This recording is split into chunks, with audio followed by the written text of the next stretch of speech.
ফলতার নির্বাচন থেকে তৃণমূল কংগ্রেস প্রার্থী জাহাঙ্গীর খান নিজেকে প্রত্যাহার করে নিলেন। এটা নিয়ে প্রচুর চর্চা হচ্ছে, কিন্তু প্রশ্ন থেকে যাচ্ছে জনমানসে, স্বেচ্ছায় তিনি নিজেকে গুটিয়ে নিলেন, না বিজেপির সাথে সমঝোতার তিনি বার্তা দিলেন, না তার দলের অভ্যন্তরীণ ডিসিশন তিনি মানলেন। এই বিষয়ে উত্তর সময় কিন্তু কথা বলবে, উত্তর দেবে।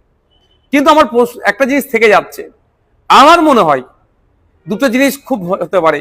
একটা হচ্ছে বিজেপিকে সমঝোতার বার্তা, যে বিজেপির নেতৃত্ব, যে বর্তমান মুখ্যমন্ত্রী শুভেন্দু অধিকারী মহাশয় জাহাঙ্গীর খান সাহেব সম্পর্কে যে কথা বলেছেন, তিনি সেই বার্তা দেওয়া যে আমি তোমাদেরই লোক, তোমাদেরকে সুযোগ করে দিলাম।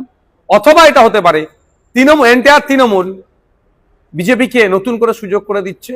অথবা এটাও হতে পারে যে তৃণমূল কংগ্রেস দেখছে যে এই নির্বাচনে ফলতা থেকে 1, 2, 3 কোনো মতেই আসতে পারবে না, 4 বা 5-এ থাকবে। সেই জন্যই নতুন করে আমার মুখ থুবড়ে পড়লে পার্টি ঘুরে দাঁড়াবার আর কোনো জায়গায় থাকবে না। ফলে এটাকে সুকৌশলে জাহাঙ্গীর খানের নাম দিয়ে এড়িয়ে যাচ্ছে। তবে সময় কথা বলবে।